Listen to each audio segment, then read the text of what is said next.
Kenikmatan itu tidak mungkin bisa diraih dengan kenikmatan. Kenyamanan tidak bisa diraih dengan kenyamanan. Kelezatan tidak akan dapat dirasakan dengan jalan kelezatan. Itu semua orang yang berakal bersepakat.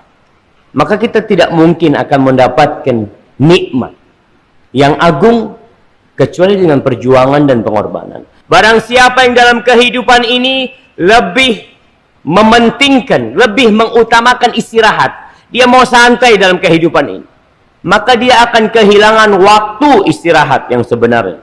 Kalau sekarang kita tidur-tiduran di rumah, hari-hari kita isi dengan hal-hal yang santai, suatu saat tatkala datang waktu istirahat yang sebenarnya kita tidak bisa istirahat. Bismillahirrahmanirrahim. Syururi anfusina wa sayyiati a'malina. Man yahdillah fala mudilla lah wa man yudlil fala hadiya lah. Wa ashhadu an la ilaha illallah wahdahu la syarika lah. Wa ashhadu anna Muhammadan abduhu wa rasuluh wa habibuhu wa khaliluh. Salawatu rabbi wa salamuhu alaihi wa ala alihi wa ashabihi ajma'in. Amma ba'd. Ikhwati wa ahibbai rahimakumullah. Usikum wa nafsiya bitaqwallah faqad fazal muttaqun. Saya wasiatkan kepada diri saya dan kepada semua yang hadir di tempat ini agar senantiasa bertakwa kepada Allah Subhanahu wa ta'ala. Hanya merekalah orang-orang yang sukses dalam kehidupan ini. La yastawi ashabun nar wa ashabul jannah. Ashabul jannati humul faizun. Kata Allah, enggak sama penghuni-penghuni neraka dan penghuni-penghuni surga. Ashabul jannah humul faizun. Penghuni-penghuni surga, merekalah orang-orang yang sukses. Ketakwaan mengantarkan kita kepada kesuksesan,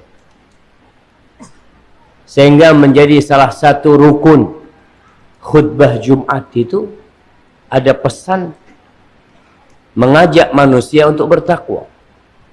Ayat yang seringkali dibacakan, ya ayyuhalladzina amanu taqullaha haqqa tuqatih wa la tamutunna illa wa antum muslimun. Kata Allah, wahai orang-orang yang beriman, bertakwalah kalian kepada Allah dengan sebenar-benarnya takwa, dan jangan mati kecuali dalam kondisi Islam. Hari ini Allah perkenankan bagi kita untuk kumpul bersama. Kita berkumpul di tempat ini bukan karena ada manfaat duniawi yang kita dapatkan di tempat ini. Bahkan yang ada sebagian harus keluar uangnya. Tadi Anda dengar nanti di pertengahan kajian akan dijalankan apa? Akan dijalankan apa di pertengahan kajian? Kota infak. Berarti antum harus keluar duit datang ke tempat ini. Sudah capek, kepanasan, ninggalkan istirahat di rumah. Tapi itulah jamaah, perjuangan yang memang harus dilewati. Ajma'atil uqala min kulli millah. Semua orang-orang yang berakal dari setiap ajaran. Ingat, semua orang-orang yang berakal dari setiap agama bersepakat Atas apa mereka bersepakat? Mereka mengatakan annan na'im la yudraku bin na'im. Kenikmatan itu tidak mungkin bisa diraih dengan kenikmatan. Kenyamanan tidak bisa diraih dengan kenyamanan. Kelezatan tidak akan dapat dirasakan dengan jalan kelezatan. Itu semua orang yang berakal bersepakat. Maka kita tidak mungkin akan mendapatkan nikmat yang agung kecuali dengan perjuangan dan pengorbanan. Wa man athara ar-raha fatathu ar-raha. Barang siapa yang dalam kehidupan ini lebih mementingkan, lebih mengutamakan istirahat, dia mau santai dalam kehidupan ini, maka dia akan kehilangan waktu istirahat yang sebenarnya. Kalau sekarang kita tidur-tiduran di rumah, hari-hari kita isi dengan ya hal-hal yang santai. Suatu saat, tatkala datang waktu istirahat yang sebenarnya, kita tidak bisa istirahat. Allah mengatakan, hal ataka hadithul ghashiyah wujuhul yawma idzin khashi'ah amilatun nasibah tasla naran hamiyah. Kata Allah, apakah telah datang kepadamu informasi, berita tentang Al-Ghashiyah, tentang hari kiamat, tatkala Masjid Mujahidin ini hancur, tatkala kota Surabaya tenggelam ditelan lumpur, tatkala bintang-bintang berjatuhan, tatkala gunung meletus dan lautan meluap,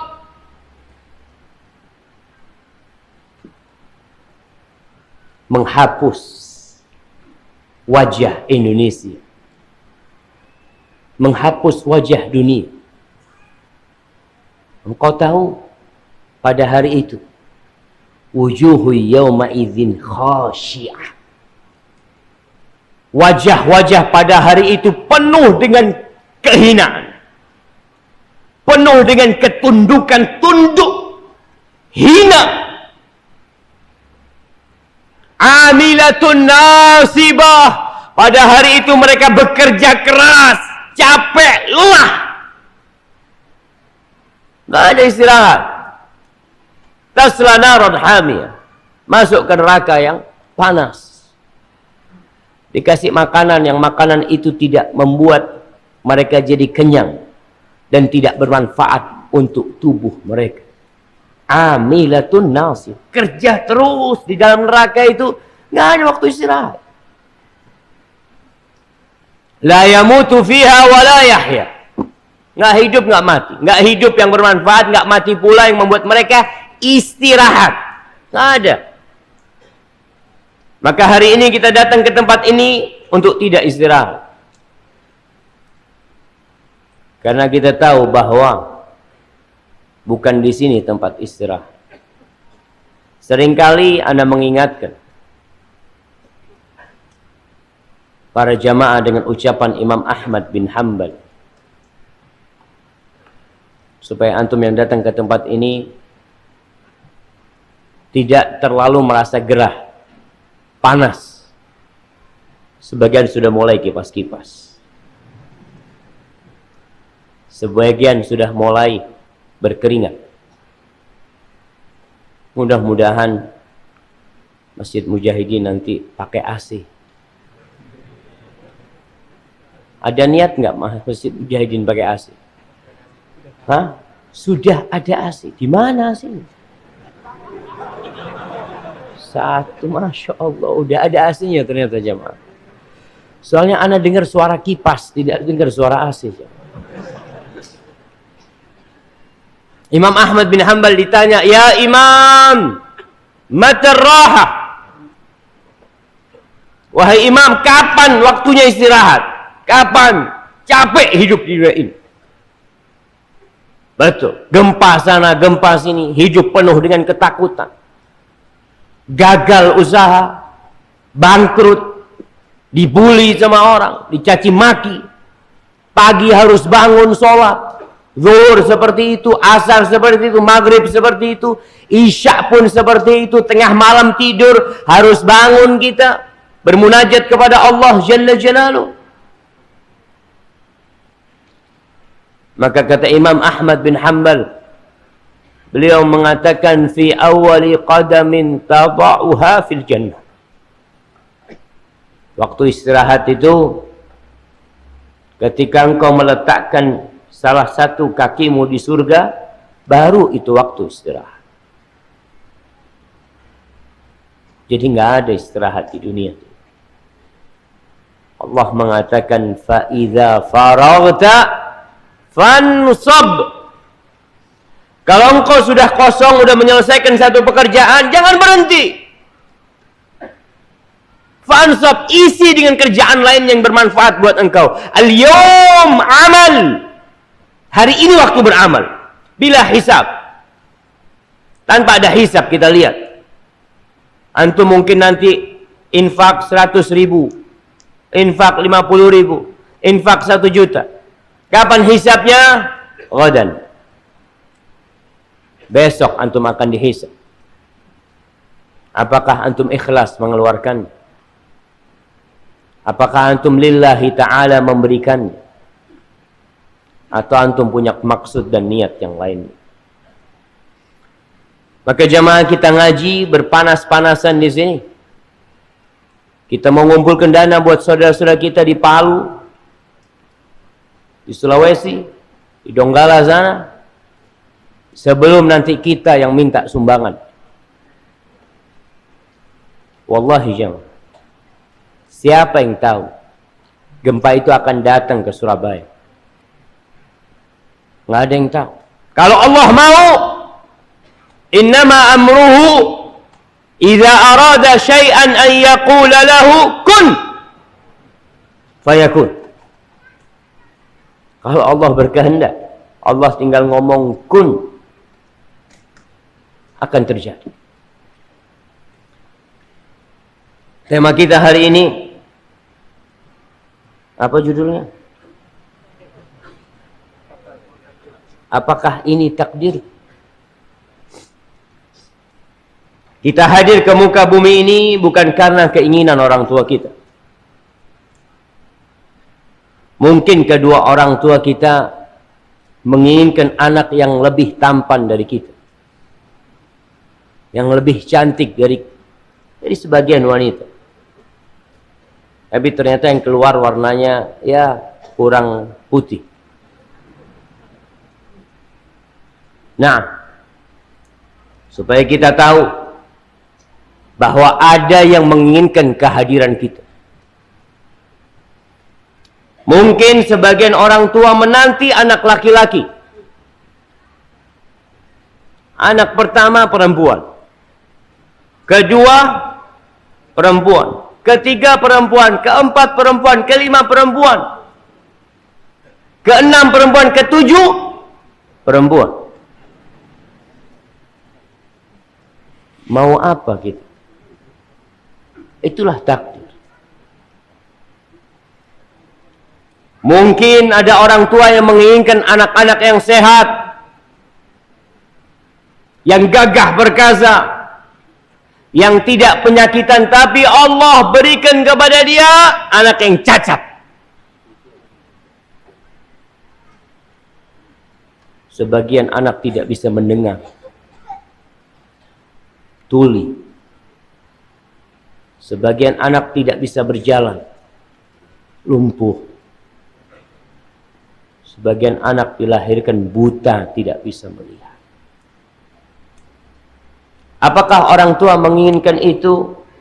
Ana yakin tidak. Ada yang ingin, ada yang bercita-cita untuk menjadi supir pesawat. Apa supir pesawat? Ya sama lah, pilot itu supir juga. Tapi ternyata dia jadi supirnya mikrolet. Apa yang hendak dilakukan? kita bercita-cita, kita berusaha, tapi kita harus tahu bahwa kehadiran kita di tempat ini adalah karena Allah yang menginginkan kita hadir. Ada yang ingin mati di Mekah, Masya Allah, pesan sama anak-anaknya, bapak mungkin gak balik lagi nak, bapak mau berangkat haji. Ternyata Masya Allah,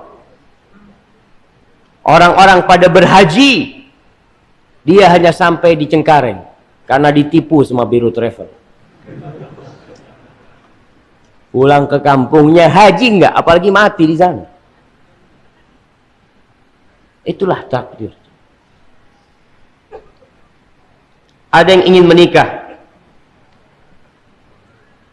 Antum pernah mendengar peristiwa dari Pulau Sapeken? Ada satu rombongan dengan perahu menuju ke Singaraja. Calon mempelai laki-laki bersama keluarganya semua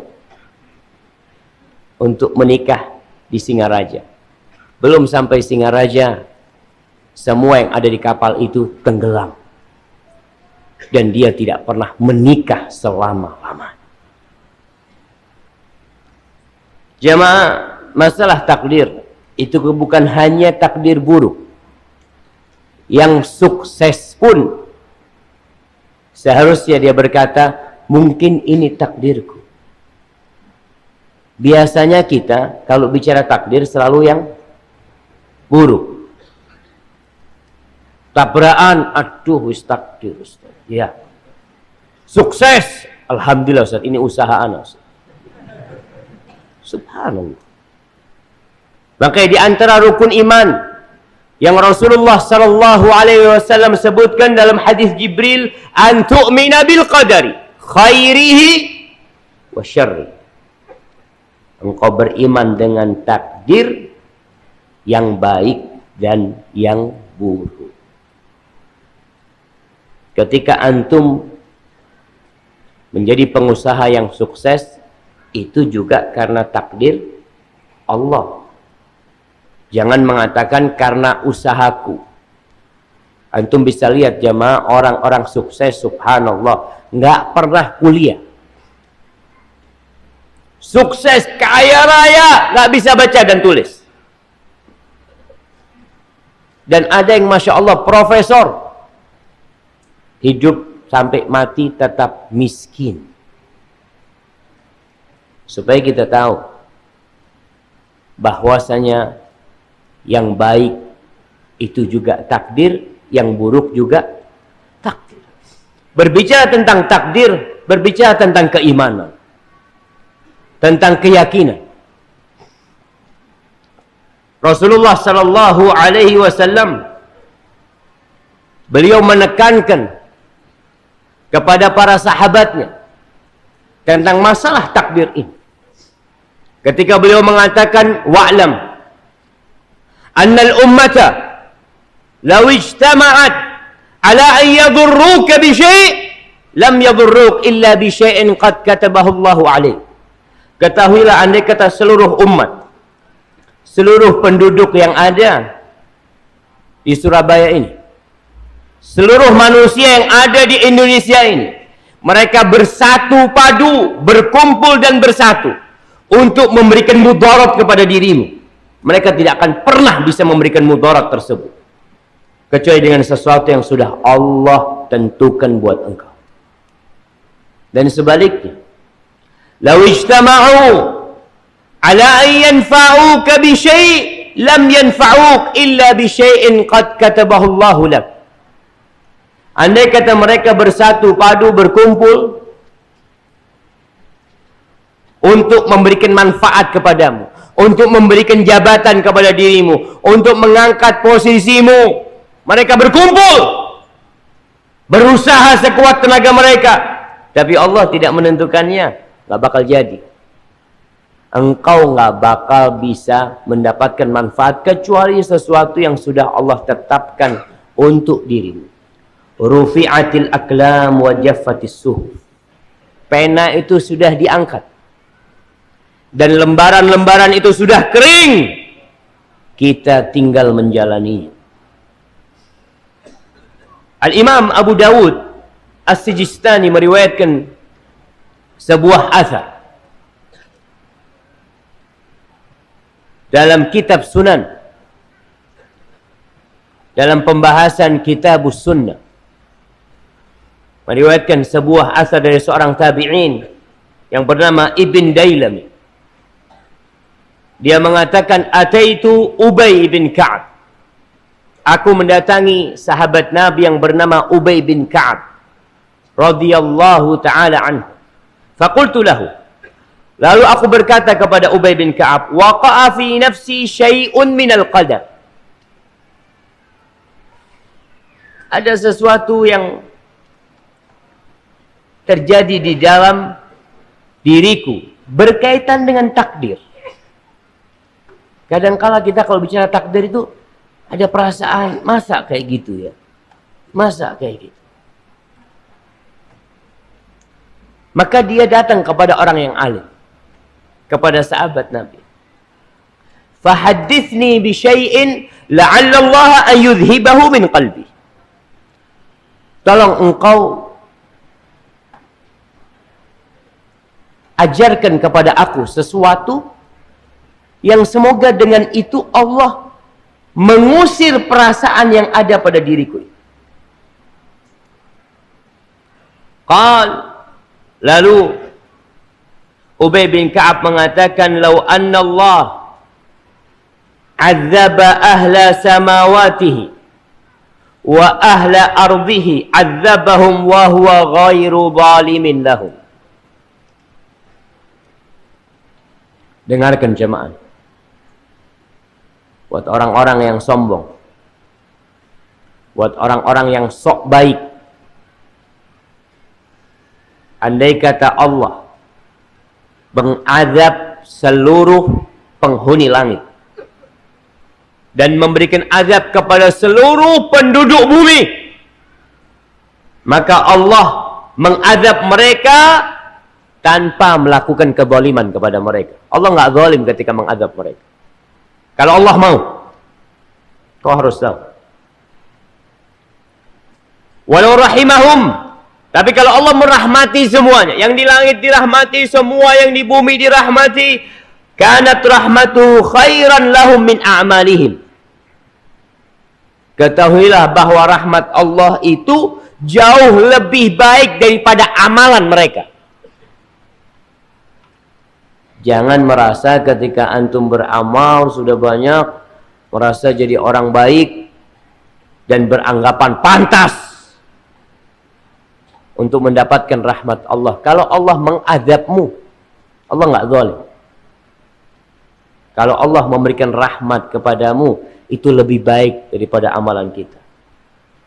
Lalu Ubay mengatakan, walau anfaqta mithla Uhudin zahaban.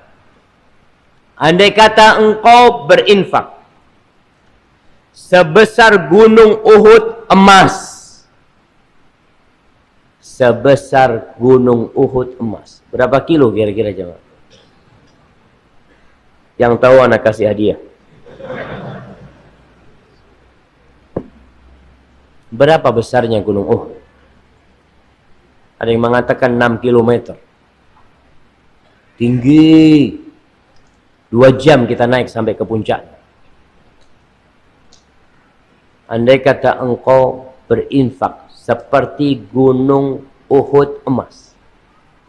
Orang kalau, Masya Allah. Nah,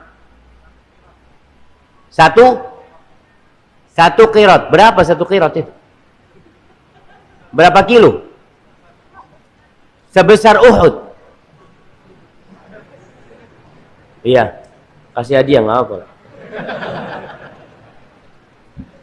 Nah, pertanyaannya berapa kilo jemaah? Cuma dia nggak jawab, nggak apa-apa lah, kasih hadiah. Mungkin takdirnya dapat hadiah dia.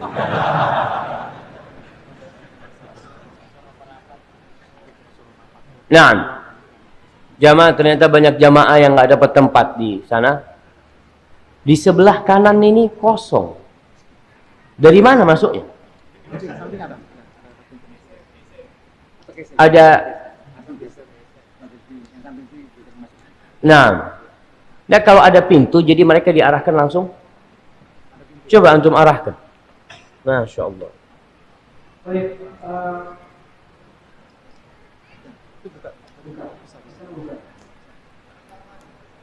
apa ini digeser? Oh, yang kayaknya masih ada yang longgar, mungkin berdiri kemudian ngangkat ke depan lagi. Ya, ada yang bergeser ke sebelah kiri panjenengan ini masih kosong di sini. Begitu juga dengan mungkin jangan ibu-ibu ya, kalau dapat kabar ini nggak cukup juga. Silakan bisa bergerak jamaah. Berdiri dulu semuanya. Masya Allah, nggak ada yang mau berdiri, nggak usah. Jangan, kenikmatan itu tidak bisa diraih dengan kenikmatan. Mungkin berdirinya antum kasih tempat buat saudara antum, antum masuk surga lewat sana. Kita doakan yang berdiri mudah-mudahan masuk surga. Bisa bergeser ke sebelah kiri. Geser sebelah kiri sana ada kosong. Depan maju, kemudian geser sebelah kiri. Lebih rapat lagi. Baik, itu sebelah sana masih kosong, bisa ke kiri langsung. Ke kiri. Sebelah kanan, sebelah selatan. Yang dekat tiang, tolong kasih jalan itu saudaranya, yang dekat tiang situ. Tolong dikasih jalan yang sebelah situ biar bisa masuk. Mic-nya dipakai. Selatan, kosong. Selatan. Ya, itu dikasih jalan biar bisa masuk ke sana. Silakan 50 orang masuk ke selatan. Lagi.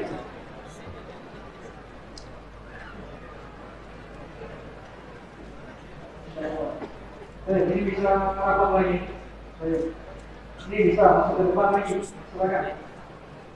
Lagi rapat lagi. Nah, suruh muter lewat belakang nih, betul. Yang di luar Ustaz, ini muter lewat belakang. Silakan lewat belakang untuk ini kosong. Silakan. Itu masih luar.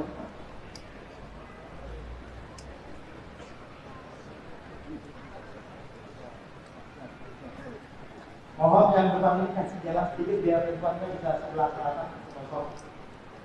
Geser sedikit. Yang dari utara, kiri jaga tangan saya, mohon masuk lewat belakang, bisa ke selatan.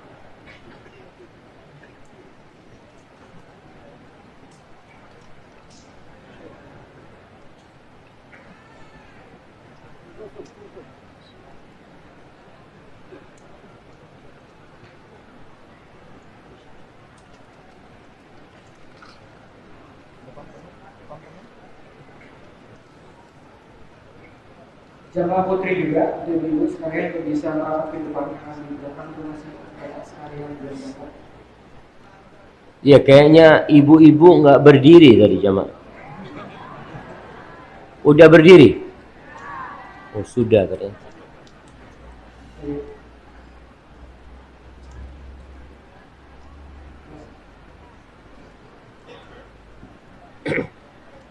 Falas. Nah.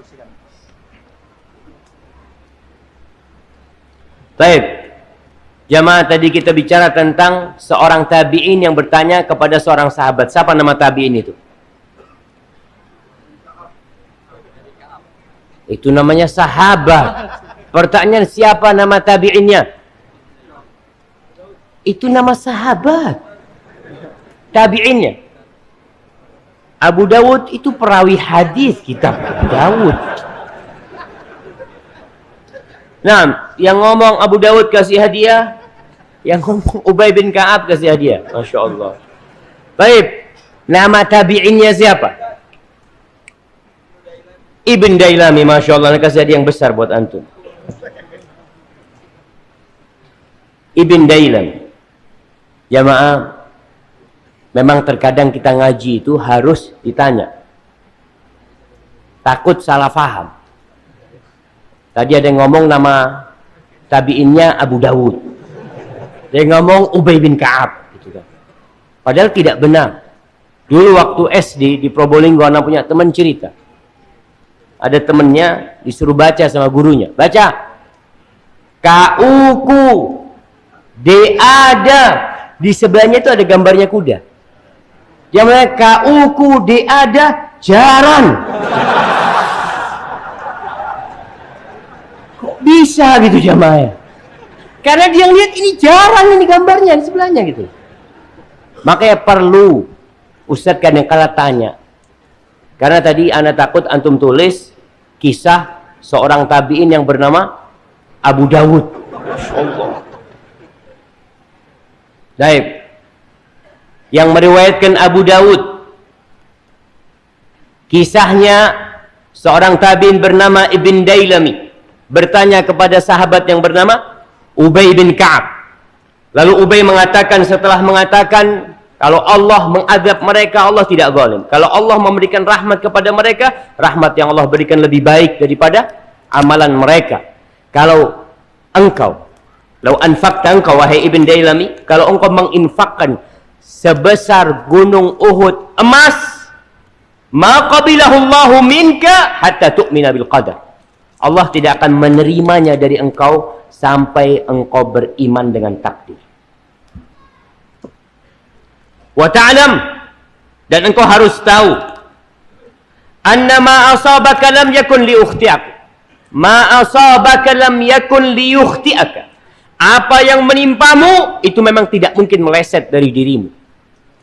Yang menimpamu tidak mungkin meleset dari dirimu. Wa ma akhta'aka lam yakun li yusibaka. Apa yang meleset dari dirimu memang takdirnya nggak harus mengenai dirimu.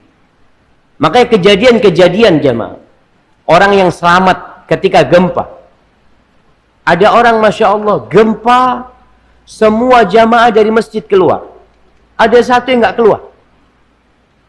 Satu ketika itu sujud, dia katakan dia pegang kepalanya karena atap sudah berjatuhan.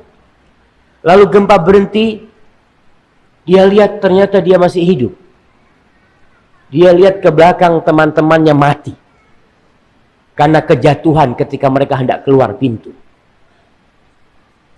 Itu namanya takdir. Dan yakin bahwasanya apa yang menimpamu memang harus menimpamu. Apa yang meleset dari dirimu ya sudah. Memang takdirnya meleset dari dirimu. Ketika engkau umpamanya daftar kerja, tahu-tahu nggak diterima. Nggak perlu cari kambing hitam. Ini gara-gara dosennya ini. Nggak ada. Memang takdirnya kok nggak diterima. Walau mitta ala ghairi hadza la dakhaltan nar. Kalau engkau mati tidak meyakini ini, engkau mati tidak meyakini ini, engkau akan masuk neraka. Berarti engkau belum beriman. Karena salah satu rukun iman adalah beriman dengan takdir, baik dan buruknya. Kata Ibn Dailami, dia setelah mendapatkan pesan dari Ubay bin Ka'ab, dia bercerita. Dia ingin memantapkan apa yang dia dengar. Dia datang kepada sahabat Nabi Abdullah bin Mas'ud. Ternyata Abdullah bin Mas'ud juga menyampaikan yang sama disampaikan oleh Ubay bin Ka'ab. Thumma ataitu Hudzaifah ibn al-Yaman. Aku mendatangi Hudzaifah ibn al-Yaman. Ternyata yang disampaikan sama seperti yang disampaikan oleh Ubay bin Ka'ab. Thumma ataitu Zaid bin Thabit. Kemudian aku mendatangi Zaid bin Thabit, penulis wahyu. Dia datang kepada Zaid bin Thabit. Dia bertanya, ternyata Zaid bin Thabit menceritakan yang sama yang seperti disampaikan Ubay, Abdullah bin Mas'ud, Hudzaifah bin Yaman, cuma bedanya satu. Zaid bin Thabit mengatakan, qala Rasulullah sallallahu alaihi wasallam, bahwa yang dia sampaikan adalah ucapan Nabi alaihi salatu wassalam. Hadza huwal iman yang seharusnya kita yakini. Ahibati fillah, ada beberapa unsur keimanan dengan takdir yang perlu kita dalami. Harapan anak kita keluar dari tempat ini, pulang, kita udah bertambah ilmu kita, bertambah keimanan kita, dan kita semakin yakin bahwa Allah menciptakan kita untuk mengabdi kepadanya. Dan Allah sudah menentukan segala-galanya. Tugas kita hanya menjalaninya. Ada 4 unsur. Yang pertama, mengimani bahwa ilmu Allah meliputi segala sesuatu. Nih, tingkatan pertama berkaitan dengan keimanan dengan takdir, meyakini, mengimani bahwa ilmu Allah meliputi segala sesuatu. Allah mengetahui keadaan segala sesuatu yang dulu dan yang akan datang. Allah tahu dengan apa yang belum terjadi. Bagaimana nanti terjadinya? Kapan terjadinya? Lalu sikap apa yang akan kita ambil ketika kejadian itu menimpa kita? Allah udah tahu.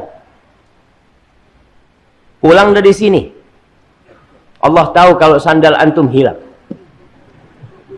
Nah, kemudian Allah tahu ketika sandal antum hilang, antum apa yang akan antum lakukan? Antum ada 2 pilihan. Pulang cekeran atau pakai sandal orang. Artinya antum yang memilih. Manusia dikasih pilihan, dia bisa pulang, ya sudah, ana nggak pakai sandal. Tapi dia bisa pulang, ya udah. Kan ana sandalnya diambil, ana mau ngambil sandal orang. Masya Allah. Itu Allah tahu. Pilihan itu Allah tahu. Antum akan menikah umur 27 tahun. Bulan ini, tanggal ini, 2 hari setelah itu antum bercerai. Allah tahu siapa. Itu ilmu Allah meliputi segala sesuatu. Allah berfirman di surah Al-Hajj ayat 76, "Ya'lamu ma baina aydihim wa ma khalfahum. Wa ila Allahi turja'ul umur." Allah tahu apa yang di hadapan mereka dan apa yang di belakang mereka. Allah tahu. Dulu yang pernah terjadi, yang mungkin kalau sekarang jamaah antum bisa mendelete-nya, antum bisa menghapusnya. Kita umpamanya punya akun di YouTube, atau kita punya Facebook, atau macam-macam lah. Kita hapus, kita bikin akun yang baru. Menurut kita kan selesai sudah. Tapi Allah tahu akun antum masih tetap tercatat dalam ilmu Allah Jalla Jalaluhu. Di surah Al-Baqarah di akhir ayat 282. Ayat 282 ini ayat terpanjang dalam Al-Qur'anul Karim. Pertanyaannya, tentang apa ayat itu? Tentang harta. Tentang utang piutang. Masya Allah. Jadi ayat terpanjang dalam Al-Quran tentang utang piutang. Di akhir ayat ini Allah mengatakan, wattaqullah wa yu'allimukumullah wallahu bikulli syai'in alim. Kata Allah, bertakwalah kalian kepada Allah, niscaya Allah akan memberikan ilmu kepada kalian. Yang susah nuntut ilmu, yang susah menghafal Al-Quranul Karim, maka hendaklah bertakwa kepada Allah. Yang akan ngajarin antum tuh Allah. Ada orang yang baca 2 kali, Masya Allah, langsung hafal. Ada orang baca 1 kali, langsung hafal. Ada orang baca 10 kali, baru hafal. Ada yang 40 kali baru hafal. Kok bisa Ustaz ya? Beda-beda seperti itu. Rabbul Alamin yang kasih itu. Antum minta sama Allah. Bertakwalah kepada Allah, Allah ajarin kalian. Dan Allah itu maha mengetahui dengan segala sesuatu. Ini jamaah yang harus kita yakini pertama kali. Bahwa Allah mengetahui segala sesuatu. Apa yang akan kita lakukan esok hari, lusa, apa yang akan dilakukan anak-anak kita, apa yang akan terjadi dengan janin yang masih di perut istri kita, Allah tahu. Kalau kita lihat ikan-ikan di lautan, siapa yang bisa menghitung ikan di lautan? Allah jemaah. Jawabannya itu. Apakah Menteri Perikanan bisa ngitung? Nggak ada. Tapi Allah tahu hari ini berapa lobster yang beranak, yang bertelur, kemudian anaknya diambil sama seorang nelayan, kemudian dijual kemana? Allah tuh tahu. Burung-burung yang ada di hutan. Baik, kalau benda hidup mungkin susah. Baik, yang benda mati. Siapa yang bisa menghitung butiran pasir yang di lautan? Wallahi jamaah. Antum ngitung rambut antum nggak bisa. Itu butiran pasir di lautan. Daun-daunan yang jatuh berapa jumlahnya? Allah tahu. Di surah Al-An'am ayat 59 Allah mengatakan, wa indahu mafatihul ghaib. Dan di sisi Allah adalah kunci-kunci hal yang gaib. La ya'lamuha illahu. Tidak ada yang mengetahuinya kecuali hanya Dia. Wa ya'lamu ma fil barri wal bahr. Allah mengetahui apa yang ada di daratan, apa yang ada di lautan. Ketika terjadi gempa, orang cari tahu. Orang cari tahu dari mana asal gempa itu. Oh, ternyata 61 kilo dalam lautan. Kapan mereka tahu? Setelah terjadi. Tapi Allah sudah tahu sebelum itu terjadi. Ketika itu terjadi, akan mematikan berapa manusia? Akan menghancurkan berapa rumah di daratan? Allah tahu. Mafil bahar. Dan Allah tahu dengan apa yang akan terjadi, dan yang sudah terjadi, dan apa yang masih terjadi di lautan. Butiran pasirnya tahu, rumput-rumputnya tahu. Wa ma tasqutu min waraqatin illa ya'lamuha. Tidak ada satupun daun yang jatuh kecuali Allah tahu jemaah. Di mana dia jatuh? Apakah dia akan menjadi pupuk atau dia akan disapu oleh orang? Jumlahnya berapa? Allah tahu.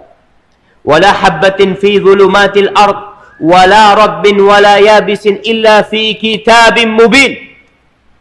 Biji-bijian yang masuk ke dalam tanah, yang ditanam sama petani, atau yang jatuh sendiri, yang dibawa oleh kelelawar, yang dibawa oleh burung, kemudian dia jatuh masuk dalam bumi, dia akan kering mati atau dia akan tumbuh dan hidup. Kemudian ketika hidup besar, nanti antum akan memetik buahnya, lalu antum konce, antum potongin, antum berikan kepada istri dan anak-anak antum. Allah tahu.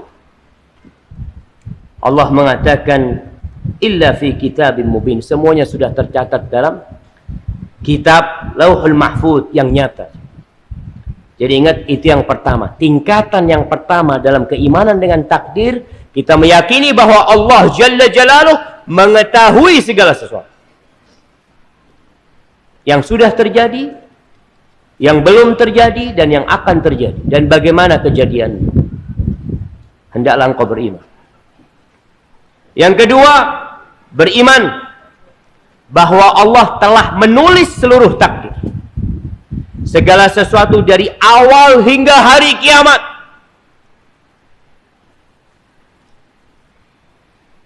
Di surah Al-Hadid, di surah Al-Hadid ayat 22, Allah mengatakan, ma asaba min musibatin fil ardi wala fi anfusikum illa fi kitabin min qabli an nabra'aha inna dzalika 'ala Allah yasir.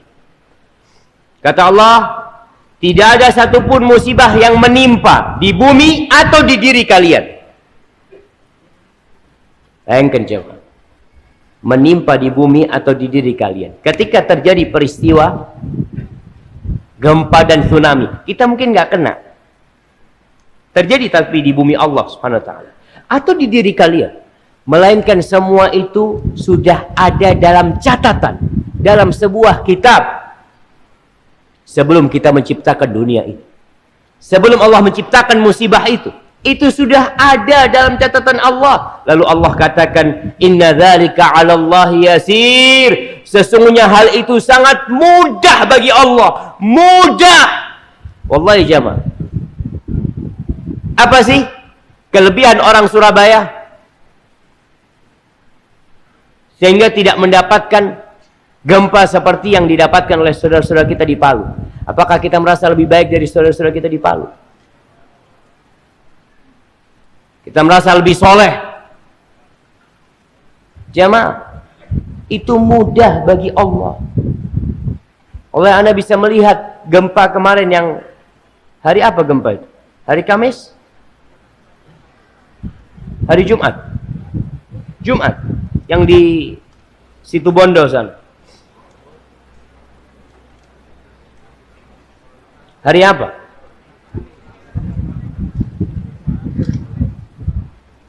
Ya nantilah dilihat lagi lah. Antum udah lupa. Makanya kenapa Allah kasih peringatan lagi, karena antum lupa. Kapan Ustaz? Allahu a'lam. Udah lama kayaknya. Itu Anda bisa melihat bagaimana semua pada keluar dari rumah. Rumah yang dia bangun ditinggal. Dia hanya menghamparkan tikar di depan rumahnya. Dia duduk bersama anaknya. Barang-barang penting dia keluarkan di sana. Dia tahu kalau Allah mau menghancurkan rumahnya, tinggal kun, selesai. Dan dia tahu bahwa ternyata rumahnya tidak ada harga dan nilai buat dia. Ditinggal sama dia rumahnya. Yang mau harga 10 miliar ditinggal. Apa kira-kira kalau ada gempa besar, orang yang punya rumah harga 200 miliar, dia mengatakan, aduh sayang anak kalau tinggal rumah anak. Anak mau di dalam. Nggak ada jalan. Ingat, sangat mudah bagi Allah untuk menurunkan azab dan musibah buat kita. Di surah Al-Isra ayat 58. Ini berkaitan dengan takdir bahwa semuanya sudah dicatat. Wa in min qaryatin illa nahnu muhlikuha qabla yaumil qiyamah. Tidak ada satupun negeri. Ingat, tidak ada satupun negeri, termasuk negeri kita Indonesia. Tidak ada satupun negeri melainkan kami akan memusnahkannya. Kami akan membinasakannya sebelum hari kiamat. Au mu'adzibuha azaban syadida. Atau kami akan mengazabnya dengan azab yang pedih. Sebelum kiamat nih. Semua akan dihilangkan, dibinasakan, iya. Tapi bisa jadi Allah memberikan azab kepada negeri tersebut. Kana dzalika fil kitabi mastura. Segala sesuatu itu sudah tercatat dalam kitab. Dalam Lauhul Mahfuz. Jamaah rahimakumullah. Masih banyak ayat-ayat yang menjelaskan bahwa semuanya dalam catatan Allah. Rasulullah sallallahu alaihi wasallam dalam hadis riwayat Muslim, beliau mengatakan, kataballah maqadir al-khalaiqi qabla an yakhluqa as-samawati wal arda bi 50,000 san. Allah tuh sudah mencatat takdir, ketentuan segala sesuatu, makhluk-makhluknya sebelum diciptakannya langit dan bumi dengan jarak 50.000 tahun. Jadi antum akan menikah, antum akan sekolah, itu udah dicatat 50.000 tahun sebelum penciptaan langit dan bumi. Kemudian hadis Ubadah bin Samit, Rasulullah sallallahu alaihi wasallam mengatakan, inna awwala ma khalaqallahu al-qalam. Awal yang Allah ciptakan itu apa? Pena. Al-qalam. Itu awal yang Allah ciptakan. Faqala lahu uktub. Lalu Allah mengatakan kepada pena ini, uktub, tulis. Faqala rabbi wa madza aktub. Pena itu bertanya kepada Allah, apa yang aku tulis? Qala uktub maqadira kulli syai'in hatta taqumas sa'ah. engkau catat ketentuan segala sesuatu sampai terjadinya kiamat. Ya bunayya, kata Sa'ad, kata Ubadah bin Said mengatakan kepada anaknya, wahai ananda, inni sami'tu Rasulullah sallallahu alaihi wasallam yaqul, aku mendengar Rasulullah sallallahu alaihi wasallam bersabda, man mata ala ghairi hadza falaysa minni. Barang siapa yang mati tidak meyakini ini, maka bukan dari golonganku, kata Rasulullah sallallahu alaihi wasallam. Hadis riwayat Abu Daud. Jadi kalau bicara pencatatan, dicatat di Lauhul Mahfuz. Kemudian catatan yang kedua dicatat pada waktu manusia di perut ibunya. Berumur berapa hari? 120 hari. Jamaah, ditiupkannya ruh umur berapa?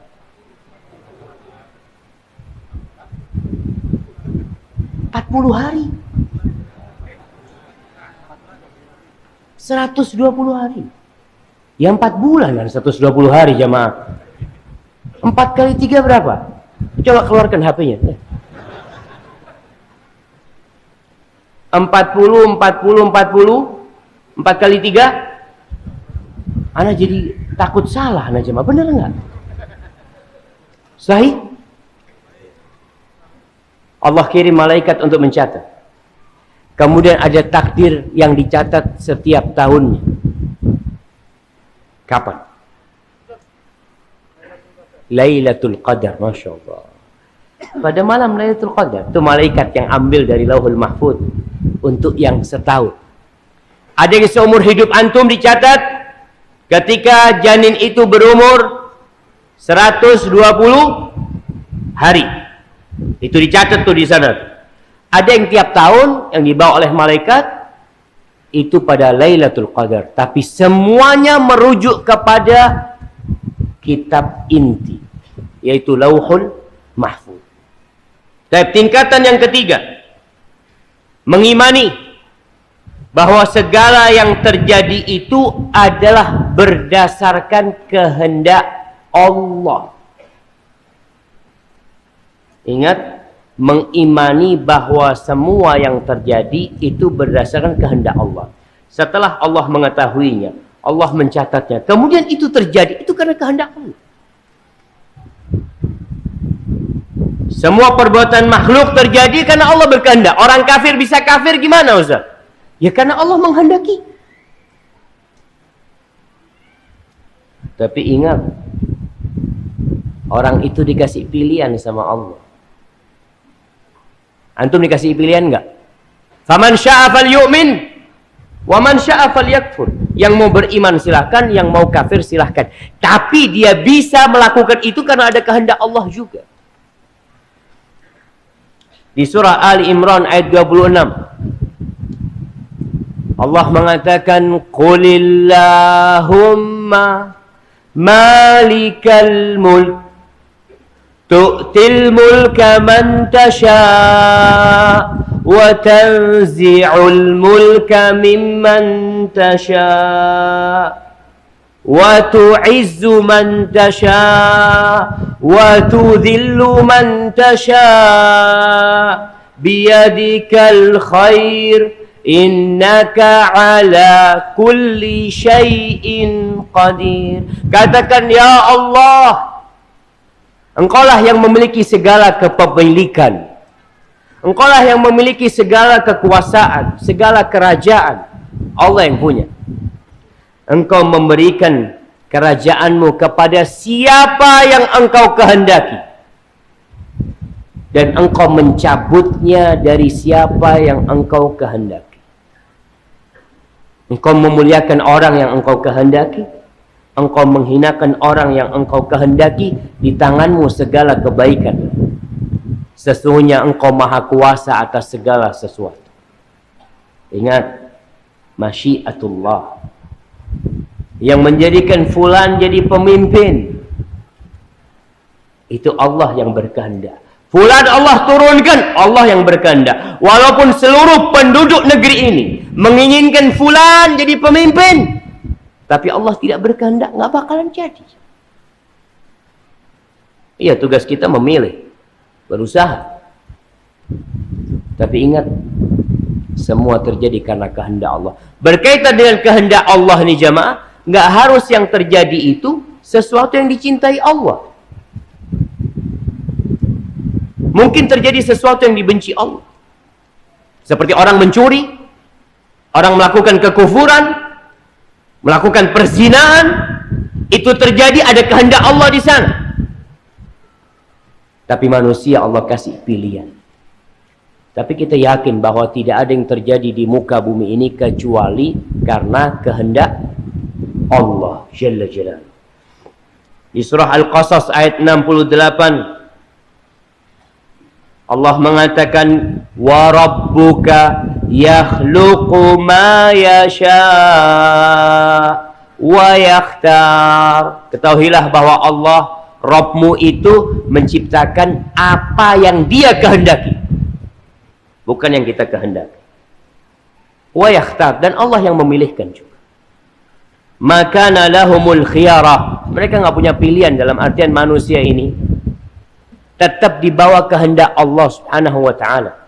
Yang terjadi nantinya tetap kehendak Allah. Sehingga kita beriman dengan takdir kita. Kita sudah berusaha, seorang nelayan ingin memancing, tahu-tahu datang ombak besar.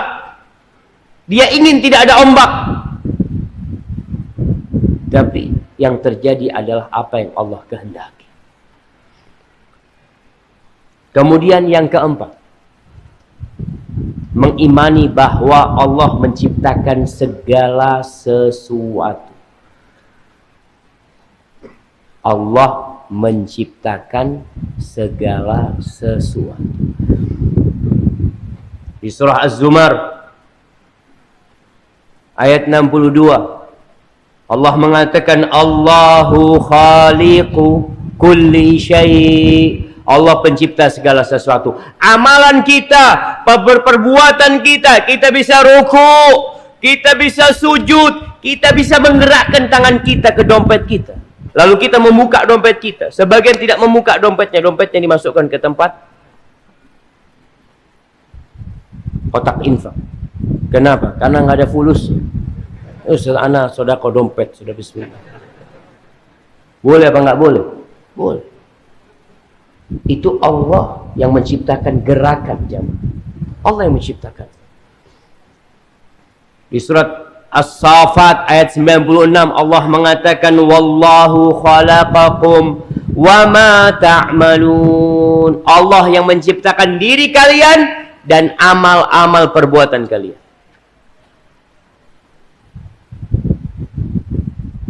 Terus Ustaz, kalau seperti itu apa yang harus kita lakukan? Ya antum beriman dan beramal.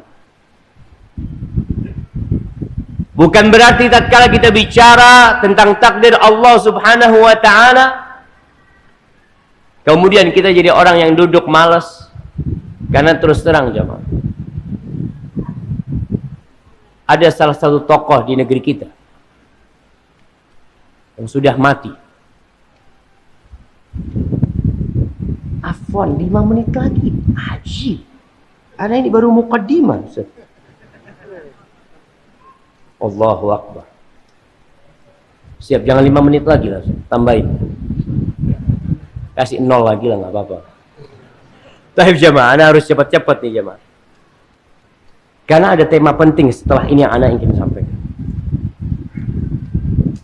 Ada seorang tokoh liberal sebenarnya. Yang dia belajar Islam awalnya di Mesir, kemudian belajar di McGill, Kanada, pulang. Dia menyebutkan dalam tulisan-tulisan dia bahwa yang menyebabkan keterbelakangan umat Islam adalah beriman dengan takdir. Bayangkan. Dia mengatakan itu. Kenapa itu terjadi? Karena salah faham tentang takdir. Apakah para sahabat yang beriman dengan takdir kemudian tidak maju? Bagaimana mereka bisa sampai ke Andalusia? Bagaimana bendera la ilaha illallah berada di Cordoba, berada di Madrid sana? Mereka semua beriman dengan takdir. Bagaimana Hudzaifah ibnul Yaman? Hudzaifah ibnul Yaman yang menceritakan hadis dengan takdir itu bisa sampai ke Azerbaijan. Bisa sampai ke Romania. Menyampaikan agama Allah itu. Karena mereka beriman dengan takdir. Jamaah rahimakumullah. Allah memberikan pilihan kepada manusia. Perintah-perintah Allah yang ada dalam Al-Quranul Karim. I'malu, i'malu, i'malu. Beramal. Suruh beramal kita. Tapi tetap dengan yakin. Dengan 4 hal tadi yang kita sebutkan. Bahwa Allah sudah mengetahui. Allah sudah mencatat. Allah yang berkehendak. Dan Allah yang menciptakan. Tugas kita beramal. Jamaah rahimakumullah. Ada 2 kelompok yang tersesat dalam urusan takdir ini. Satu namanya Jabariyah, yang kedua namanya Qadariyah. Jabariyah ini berpendapat kita itu hanya wayang. Nggak punya kehendak. Tahu wayang? Siapa yang gerakkan wayang? Dalang. Kalau ditaruh. Nggak bisa. Manusia nggak seperti wayang. Dan kita tahu kita punya kehendak. Antum punya keinginan berbuat dan punya keinginan untuk meninggalkan. Wayang nggak ada. Mereka mengatakan ya semua udah manusia nggak punya apa-apa. Memang kita nggak punya apa-apa. Tapi Allah memberikan keinginan buat kita. Yang satunya namanya Qadariyah mengatakan enggak, Allah tidak menentukan, Allah tidak mencatat. Yang konsekuensi ucapan ini mengatakan Allah juga nggak tahu apa yang akan terjadi. Artinya manusia yang menentukan tentang sikap dia sendiri. Masa Allah nggak tahu? Padahal Allah mengatakan ala ya'lamu man khalaq. Apakah Allah nggak tahu padahal dia yang menciptakan? Yang menciptakan antum siapa? Allah. Allah nggak tahu? Wa huwal latiful khabir. Allah itu maha lembut dan maha mengetahui secara detail. Allah tahu. Tapi sikap kita jamaah sekarang bagaimana dengan takdir? Setelah kita mengimani hal itu. Yang pertama kita harus tahu bahwa segala kebaikan itu datangnya dari Allah. Segala keburukan itu karena kita. Ma asabaka min hasanatin faminallah. Wa ma asabaka min sayyi'atin famin nafsi. Itu sikap kita. Kebaikan yang kita dapatkan ini dari Allah, bukan dari aku. Nggak pantas aku mendapatkan hal itu. Yang kedua, kalau keburukan, musibah datang, gara-gara siapa? Gara-gara kita. Yang kedua, berdoa. Karena pada sejatinya Rasulullah sallallahu alaihi wasallam mengatakan la yaruddul qada illa du'a wa la yazidu fil umri illa al bir. Kata Nabi sallallahu alaihi wasallam tidak ada yang bisa menolak ketentuan itu, takdir itu kecuali doa. Berarti Ustaz, takdir bisa dirubah. Nah, siapa yang merubah?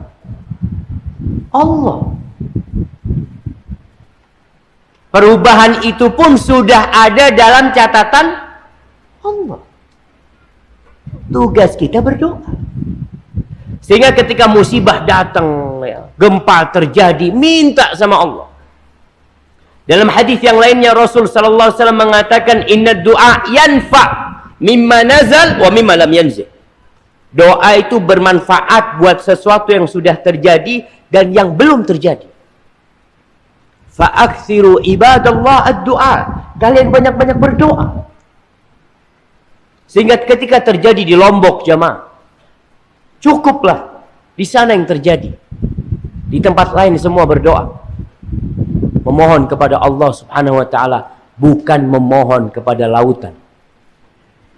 Karena sekarang lagi ramai urusan petik laut, larung laut, apalagi sedekah bumi. Allah suruh doa, suruh minta, kok nggak minta sama Allah antum? Laut itu ciptaan Allah. Gunung itu ciptaan Allah. Bumi ini milik Allah. Ketika musibah terjadi, cepat berdoa. Mintanya sama Allah. Jangan minta kepada selain Allah. Allah mengatakan wa annal masajida lillah fala tad'u ma'allahi ahada. Masjid-masjid itu milik Allah. Kalian ketika berdoa jangan menyekutukan Allah dengan sesuatu apapun. Tidak dengan lautan, tidak dengan gunung, tidak dengan mentari. Karena ada penyembah matahari, ada penyembah lautan, ada penyembah gunung, ada penyembah berhala. Dan muslim, ingat muslim. Kalau engkau mengatakan muslim, engkau memiliki syahadat. Asyhadu an la ilaha illallah. Jadi kalau seorang muslim masih melakukan peribadatan kepada selain Allah, maka gimana? Allah akan memberikan keselamatan kepada kita. Kita disuruh banyak-banyak doa minta sama Allah Subhanahu wa taala. Rasulullah sallallahu alaihi wasallam nggak pernah berhenti berdoa. Di antara doa yang dibaca oleh Nabi alaihi salatu wasallam dalam hadis riwayat Bukhari, beliau mengatakan Allahumma inni a'udzubika min jahdil bala wa darakis syaqa wa su'il qada wa syamatatil a'da. Beliau mengatakan sallallahu alaihi wasallam, ya Allah, aku berlindung kepadamu dari pedihnya bala, dari melelahkannya bala petaka yang datang. Berlindung sama Allah. Wa min darakis syaqa, dan dari terkena kesengsaraan dalam kehidupan ini. Wasu'il qadha, dan dari takdir yang buruk. Yang keempat, wasyamatatil a'da, dan aku berlindung dari berbahagianya, bergembiranya musuh-musuh ketika melihat aku kena musibah. Itu doa Nabi alaihi salatu wassalam. Kita baca doa itu enggak? Yang hafal doa itu anak kasih hadiah. Nah,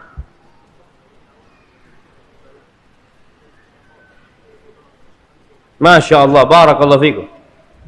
Selanjutnya, yang hafal doa itu, Masya Allah, barakallahu fikum. Ana mau kasih hadiah, ana habisin hadiahnya. Pastikan. Nah, mana lagi?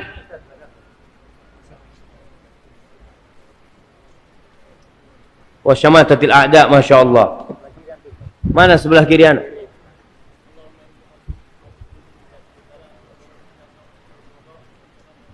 Masya Allah, barakallahu fikum. Sisanya, wah, ada yang jauh sana. Berdiri antum. Nah, yang keras. Kalau nggak keras nggak ada kasih hadiah.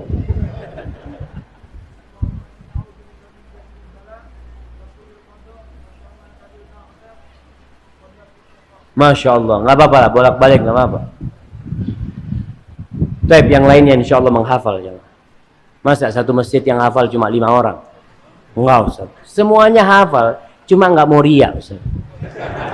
Jadi yang angkat tangan ini mungkin ria, Ustaz. Antum jangan suudzon, Ustaz. Alhamdulillah. Dan doa yang lain yang dibaca oleh Nabi SAW dalam hadis riwayat Abu Dawud, dan hadis ini sahih. Supaya antum melihat bagaimana Nabi SAW menghadapi takdir. Beliau beramal, berusaha keras, tapi beliau juga berdoa. Beliau mengatakan Allahumma inni a'udzubika minal hadam, wa a'udzubika minat taraddi, wa a'udzubika minal ghariq wal haraq wal haram, wa a'udzubika min ayyatakhattabani asy-syaitan 'indal maut, wa a'udzubika min an amuta fi sabilika mudbiran, wa a'udzubika min an amuta ladigan. Nabi mengatakan, ya Allah, aku berlindung kepadamu jangan sampai aku mati tertimpa bangunan. Antum pernah nggak doa yang ada orang siap-siap untuk gempa, apa? Bawa tas, nanti kalau gempa ana lari kemana ya? Kayaknya lari ke sana, lari ke tempat ini. Antum pernah nggak doa minta supaya jangan sampai mati tertimpa? Yang kedua, jangan sampai mati jatuh. Jangan sampai mati tenggelam. Jangan sampai mati terbakar. Jangan sampai mati dan berlindung dari ketuaan yang akhirnya jadi pikun. Dan aku berlindung kepadamu jangan sampai aku disesatkan syaitan ketika mau mati. Mati su'ul khatimah, na'udzubillah min dzalik. Dan aku berlindung kepadamu jangan sampai aku mati di jalanmu tapi dalam kondisi berlari dari medan perang. Dan aku berlindung kepadamu jangan sampai aku mati tersengat atau terkena bisa. Mati terkena digigit ular atau mati kena kalajengking. Baik, yang terakhir jemaah, para penulis tentang takdir itu menceritakan sebuah kisah yang indah. Kisah orang kafir yang hidup di gurun pasir bersama Arab Badui Muslim. Selama 7 tahun dia hidup di sana. Ya, kita tahu para orientalis itu jemaah, mereka kadang-kala ingin mempelajari tentang agama umat Islam. Mereka sabar sampai hidup di sana, berpakaian dengan perpakaian mereka, ya, berbicara dengan bahasa mereka. Akhirnya dia 7 tahun. Dia mengatakan, aku melihat sesuatu yang menakjubkan di kampung sana. Keimanan mereka dengan takdir. Pernah terjadi satu peristiwa, itu angin gunung pasir datang. Badai pasir. Itu datang, semua orang berusaha untuk dia menanti badai itu berlalu. Badai itu berlalu jamaah, tenda-tenda mereka terangkat dengan badai itu. Hewan-hewan ternak mereka sebagian mati. Mereka mengatakan apa? Semuanya sudah tercatat, kata mereka. Semuanya sudah tercatat, kata dia. Itu yang dia katakan. Ketika musibah datang dia mengatakan semua sudah tercatat. Sudah, kita bertahan, mau apa? Nggak ada yang mengeluh. Nggak ada yang teriak-teriak. Setelah badai itu pergi, Syekh disebut Syekh Qabilah itu mengatakan, ayo segera, kata dia. Ketahuilah, kata dia, kalau mungkin yang hilang dari ternak kita itu 60%. Allah masih menyisakan buat kita 40%. Dan sejatinya kita diciptakan untuk kehilangan segala sesuatu dalam kehidupan ini. Itu kata orang kafir ini, anak heran. Akhirnya mereka bergerak semua, kambing-kambing yang belum mati, yang sudah akan mati disembelih sama mereka. Sisa kambing yang ada dibawa untuk minum air sama mereka. Mereka mulai mendesain hidup mereka secara baru lagi. Sudah selesai. Nggak ada yang mengeluh. Mereka semua menerima itu sebagai ketentuan Allah Subhanahu wa ta'ala.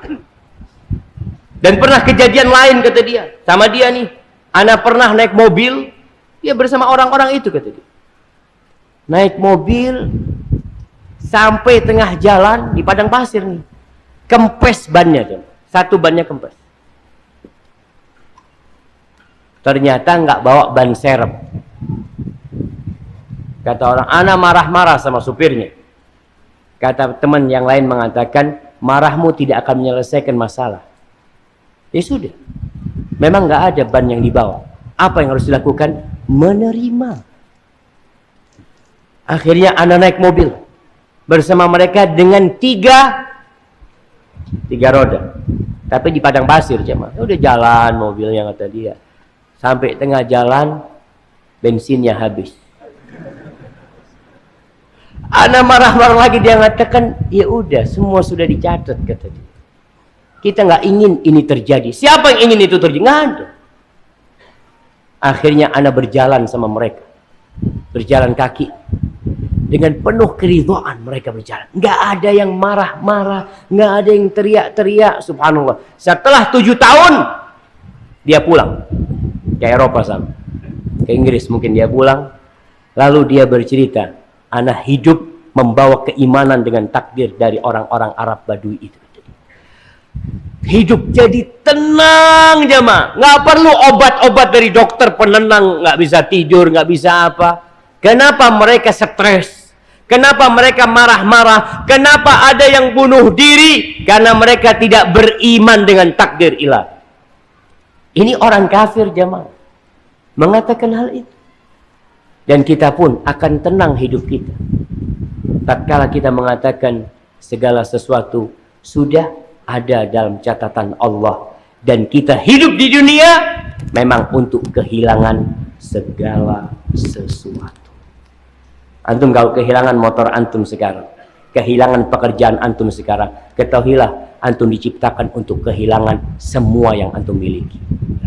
Antum akan diangkat, digotong di atas keranda, kemudian antum akan dicampakkan dalam kuburan, diinjak-injak di sana, ditinggal oleh seluruh keluarga. Hadza wallahu a'lam bishawab. Itu yang bisa Anda sampaikan pada kesempatan kali ini. Beramallah, berdoalah, dan terus optimis menghadapi kehidupan ini, karena sejatinya segala sesuatu sudah ditentukan oleh Allah Jalla Jalaluhu. Hadza wallahu a'lam bishawab. Wassallallahu ala Muhammad wa ala alihi wa sahbihi wasallam.